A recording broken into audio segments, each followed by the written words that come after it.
Hi everyone, it's Rob, 26Bond from the UK here with another vinyl update. Some of the new stuff I've picked up. So we'll try and get through this as quick as we can and show you some of the new scores I've just picked up. And this one isn't in great condition. This is Saxon. This is Wheels of Steel, featuring probably one of my favourite Saxon tracks, 747 Strangers in the Night. This is an original pressing, Carrera Records. Standard inner sleeve, that's the label, nice sort of burgundy label there. It's a really good album, actually it plays pretty well. The cover's a little bit battered and torn in places, but I only paid about 50p for this one, a local record fair in Cheltenham. So I was pleased to get a copy of that. It plays really well. The next one is a band called Ghost. This is on Rise Above Records. These guys are quite popular at the moment. This is their Opus Eponymous debut album on Rise Above Records. It's a red vinyl. It's a nice gatefold with the lyrics and quite a nice Black Sabbath debut album inspired in a gatefold design. Musically, it's very much like Merciful Fate, King Diamond style, a bit Sabbathy. It's quite proggy in places as well. I hear a bit of Rush in there as well. So if you like your metal, a little bit progressive but a little bit doomy as well, with some good falsetto vocals, pick this one up. That's Ghost. Okay, you all know I'm quite a big Rush fan, and I was pleased to finally get hold of a copy of ABC 1974. This is a vinyl copy. This is a standard black vinyl copy of Rush in Cleveland on the 26th of August 1974. This was broadcast on American radio. Nice gatefold design with some liner notes and a nice photo of Geddy and Alex. I've played this today and the sound quality is really good. They have released this one on CD with a slightly different cover, I think. But this vinyl edition, this is the standard double black vinyl. It's on heavyweight 180 gram. But I believe Dwayne or Lazarus has shown this. I think it's got a blue vinyl copy. They did release this on, I think, various colours, but blue vinyl was probably the first pressing. This is just the standard black one, but it's something well worth getting hold of. You can get that through What Records in the UK. It also comes up on eBay a fair bit in this minute in time as well. Okay, a bit of German metal now on Heavy Metal Worldwide Records. This is Accept. This is their Restless and Wild album. It's my first Accept album I've ever bought. I bought this one at the Cheltenham Record Fair as well, and these guys were real progenitors to the thrash metal movement. This album was released in '83, the same year that Kill 'Em All came out. Show No Mercy came out from Slayer. Anthrax was starting up as well this time, so you can tell that Accept were quite an influence on those bands. Fast and Furious with some quite thrashy vocals from Udo Dirkschneider.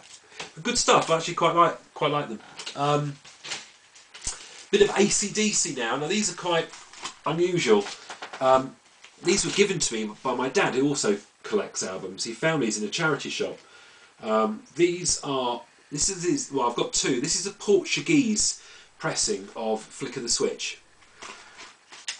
That's the back. I'll show you the vinyl. They come on in these anti-static bags. And there you go. This is a Portuguese pressing. Lovely label that on this album. I really like that black and white design. But there's not a lot of information on Portuguese AC/DC pressings online. There's nothing on Pop's site, so I don't know if these albums are valuable or not. Does anyone else know much about AC/DC? Let me know if you've got any Portuguese pressings. This is the second one I've got. This is High Voltage. So it's a standard sort of design on the cover. Once again, it's got the anti-static sleeve with their really nice Atlantic label. So there's that one as well. So two good albums. High Voltage has Bon Scott on vocals, which was a collection of their first two albums they released in Australia. This was done for the international market. so it's a little bit like a compilation, but it really is their first album. And Flick of the Switch is obviously Brian Johnson's third record with the band. Show you a few originals. This is Black Sabbath Paranoid on Vertigo, original pressing. Now this features one of my gatefold sleeves, which I can get, which if you're interested you can get from soundswholesale.co.uk. This is an original pressing, as you can see on the Vertigo label, and this one has the Vertigo inner sleeve as well, back and front. These can go for quite expensive. Really good condition the vinyl in as well on this one. Really happy that my dad decided to offload these to me. Cheers, Dad. And he also gave me two Black Sabbath debut. V06 is the serial number here. This is the Vertigo first pressing. You can always tell the first pressing because the background for the inner sleeve, for the inner gatefold, is black, whereas on subsequent reissues they reversed the colours. So you had a white backdrop and black text, as opposed to a black backdrop and white text. So pretty cool.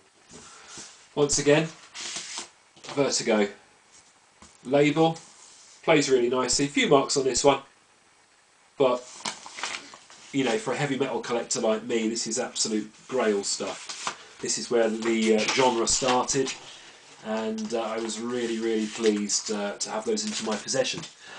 King Diamond, I managed to pick up this. This is mint unplayed picture disc of his fourth studio album. I've got this on standard vinyl, and this is the picture disc version of Conspiracy, issued on Roadrunner Records. Good album, not as good as them in my opinion, the one before it, but this is pretty good. Released in 1989 on Roadrunner Records. So I was happy to get that. Everyone knows I'm a big fan of Kiss. I managed to find this, which is a pretty mint condition German Bellaphon issue from 1979. Now it doesn't come with the poster, sadly.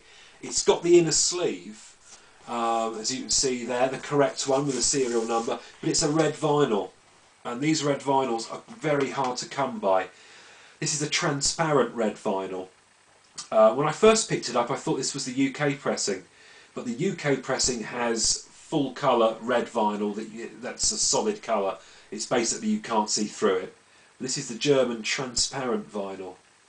Nice labels once again with a picture of the band on, and that picture there is an illustration of the poster, which is sadly missing. I'm going to have to try and find one perhaps on eBay just to finish off the album. I think it came with a merchandise leaflet as well, so if I can find them, be nice, because it would complete the album. And as most of you guys know, I'm a big stickler for completing the packaging for an album.